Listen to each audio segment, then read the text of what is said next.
हाय दोस्तों, आप लोग अगर पिछली वीडियो नहीं देखे होंगे तो उसको भी देख लीजिए। आज हम लोग जानेंगे वर्ण विचार के बारे में।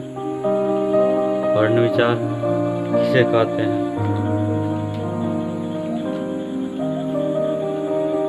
जिसके अंतर्गत वर्णों के बारे में यानी कि पूरी जाना जाता है। आखिर वर्ण है क्या? सीधी सी बात है, सबसे पहले आप विचार समझिए। कोई भी बारे में जो मान के चलिए खास करके मंथन किया जाता है, उसके बारे में सोचा जाता है कि आखिर ये क्या चीज़ है, नहीं है, वही विचार करना होता है। तो इसका परिभाषा आपको इस तरह से हो जाएगा।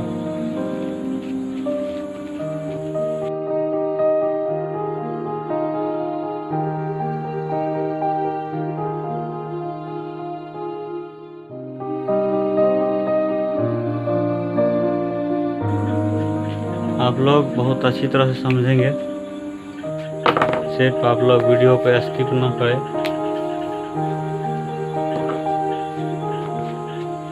जिसके अंतर्गत वर्णों या अक्षरों के उच्चारण का मतलब समझिए। कोई भी वर्ण को जो बोलते हैं, मान के चलिए बचपन से अ है, उसको हम लोग पढ़ते थे ओ आ ह्रस्व दीर्घ। तो वही सब के बारे में जानते हैं कि जो किसका उच्चारण कैसा होता है। तो फिर आगे आता है आकार, दिखने में कैसा होता है। उसके आगे आ जाता है भेद, उसका प्रकार, तथा उनसे बनने वाले शब्दों के नियमों के बारे में वर्णन हो, उसे वर्ण विचार कहते हैं। यानी कि वर्ण से जो बोले थे इससे पहले पिछले वाले क्लास में, शब्द का निर्माण होता है, तो उसी का जो है नियम का वर्णन होता है, वही जो है वर्ण विचार कहलाता है। तो देखिए, जिसके अंतर्गत वर्णों या अक्षरों के, अब आप यहाँ पर आ जाइए, वर्ण वाली बात आ जाता है, तो आपको वर्ण जान लेना जरूरी है। तो आगे देखिए, वर्ण किसे कहते हैं इसको समझिए। जिसका कोई खंड या टुकड़ा न हो उसे वर्ण कहते हैं। जैसे देख लीजिए, अ आ ह्रस्व दीर्घ क ख ग, ये सब का सब क्या है? वर्ण है। तो लिखना चाहेंगे तो लिख लीजिए।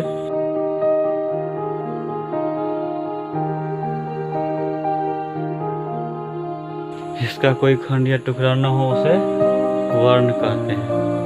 जैसे में हो जाता है आदि।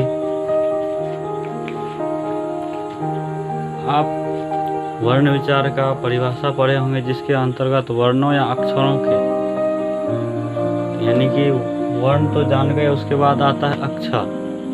अक्षर किसे कहते हैं? तो अक्षर, वर्ण को ही अक्षर कहते हैं। आप अक्षर का परिभाषा इस तरह से लिख सकते हैं, वर्ण को ही अक्षर कहते हैं। यानी कि वर्ण का जैसे जितना होता है उतना ही अक्षर का भी होता है, सब एक ही जैसा होता है।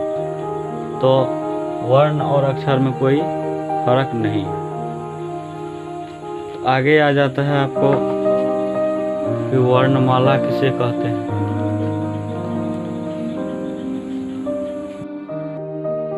वर्णमाला किसे कहते हैं? तो वर्णमाला आप लोगों ने देखा होगा,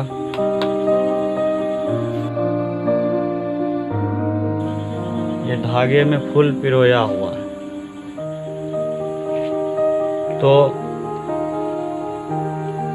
जब फूल को धागे में पिरोया जाता है एक साथ, तो सब फूल मिल करके एक समूह बना लेते हैं।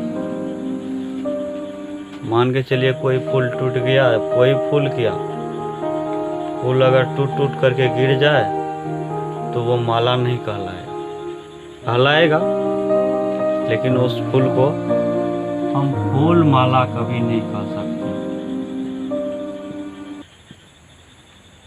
ठीक, फूल माला तभी बोलेंगे जब मेरा फूल सही ढंग से पिरोया रहेगा और वो टूट के नहीं गिरेगा, एक साथ समूह बनाए रखेगा। तो समूह और समुदाय एक ही चीज़ है। तो अब आता है वर्णमाला। तो जिस तरह आप फूल माला समूह बनाता है उसी तरह जो है वर्ण भी समूह बनाता है। तो इसका वर्णमाला का परिभाषा आपको हो जाएगा।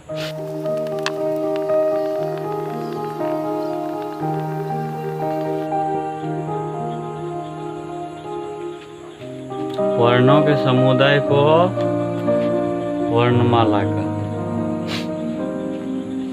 अब वर्णमाला जान लिए, वर्ण भी जान लिए। आखिर वर्ण का भी प्रकार होता है। तो वर्ण के कितने प्रकार होते हैं? तो दो, एक होता है स्वर वर्ण, दूसरा होता है व्यंजन। तो स्वर वर्ण आप लोग वीडियो का स्किप नहीं कीजिएगा, तो आगे चल के बहुत परेशानी आ सकती है। तो आगे होता है क्या? वर्ण के प्रकार। तो वर्ण के प्रकार आपको दो हो जाता है।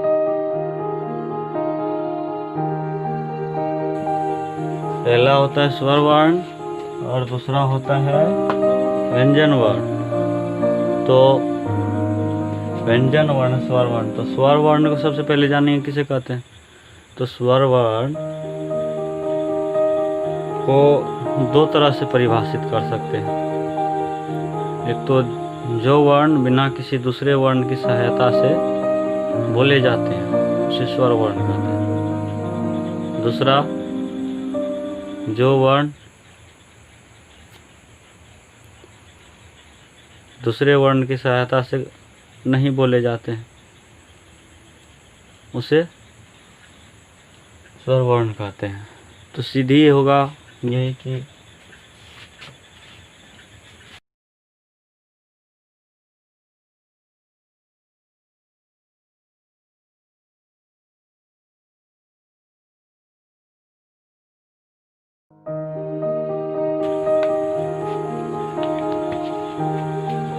जो वर्ण बिना दूसरे वर्ण की सहायता से बोले जाते हैं उसे स्वर वर्ण कहते हैं। जैसे अ, आ, सही दीर्घई, हर्षऊ, दीर्घऊ,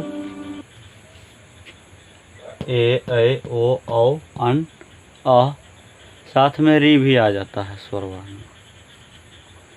तो आप जैसे को याद रखेंगे, ये सब का सब स्वर वर्ण है। अगला आ जाता है आपको व्यंजन वर्ण। व्यंजन वर्ण किसे कहते हैं?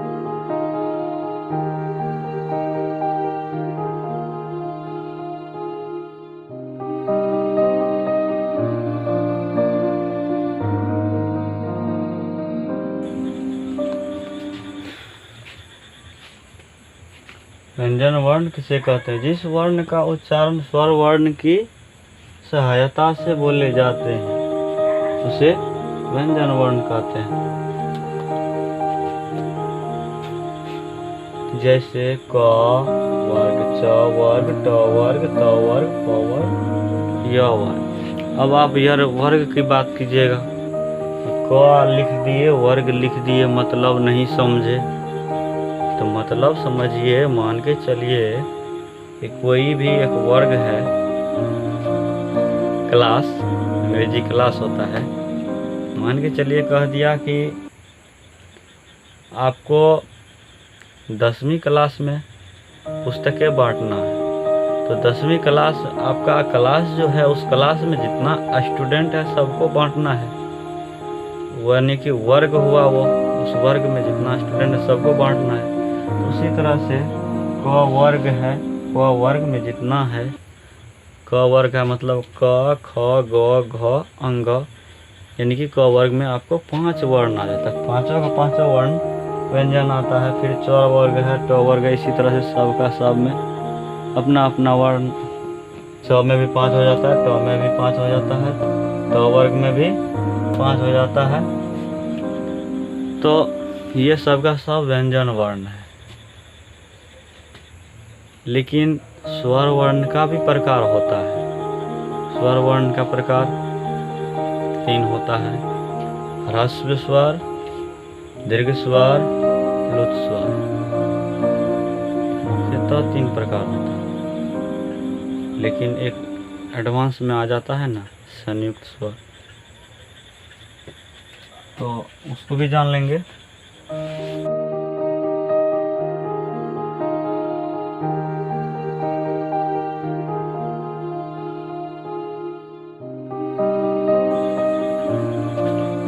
मुख्य रूप से ये 3 होता है, ह्रस्व स्वर, दीर्घ स्वर, प्लुत स्वर। अब आप कहिएगा ह्रस्व स्वर किसे कहते हैं? तो ह्रस्व स्वर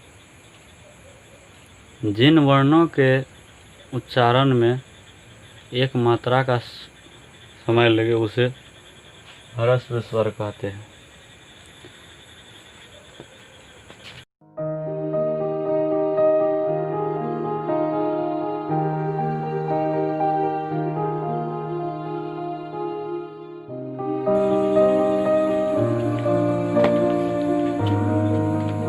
जिन वर्णों के उच्चारण में एक मात्रा का समय लगे उसे ह्रस्व स्वर कहते हैं।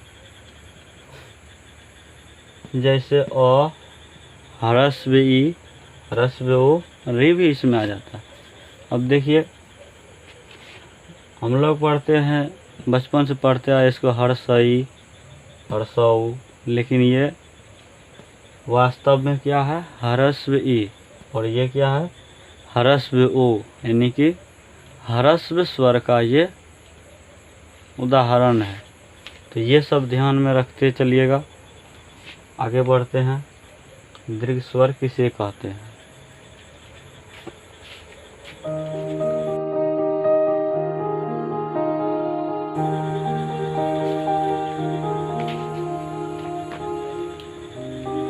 दीर्घ स्वर किसे कहते हैं? जिन वर्णों के उच्चारण में 2 मात्रा का समय लगे उसे दीर्घ स्वर कहते हैं। जोड़ा हुआ है, एक मात्रा का समय लगे, 2 मात्रा का समय लगे। जैसे आ जाता आ, और इसको दीर्घई पढ़ते थे, इसको दीर्घऊ पढ़ते थे, लेकिन ये वास्तव में क्या है? दीर्घ ई और दीर्घ ऊ। ठीक, समझ में आ गया? चलिए आगे निकलते हैं। प्लुत स्वर किसे कहते हैं? तो प्लुत स्वर का परिभाषा हो जाएगा, आपको लिख लीजिएगा।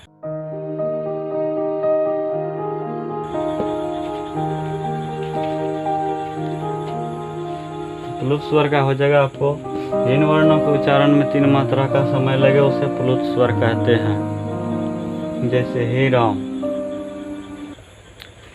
अब आगे आ जाता है आपको संयुक्त स्वर।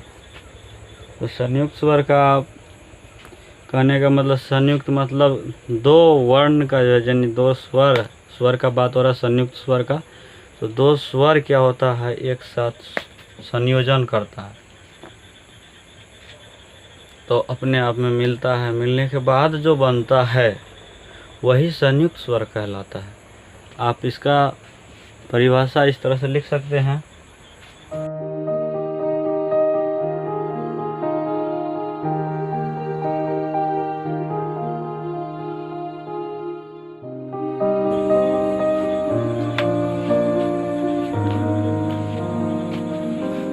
दो स्वरों के मिलने से जो स्वर बनता है, यानी कि 2 स्वर के मिलने से भी स्वर का निर्माण होता है, तो वही स्वर क्या कहलाता है? संयुक्त स्वर कहलाता है। जैसे ए, ऐ, ओ, औ, अन, आ। तो अब ये 2 स्वर किन किन 2 स्वरों के मिलने से ए बनता है, ऐ बनता है, ओ बनता है, औ बनता है, अन्न बनता, आह बनता, ये हम आगे बताएंगे। तो आज अपना स्वर वर्ण तक खत्म हुआ। अगले क्लास में पढ़ेंगे व्यंजन वर्ण, उसको जानेंगे और फिर आगे बढ़ेंगे। आप लोग को अगर वीडियो अच्छा लगे तो वीडियो को लाइक कीजिए, शेयर कीजिए, कमेंट कीजिए।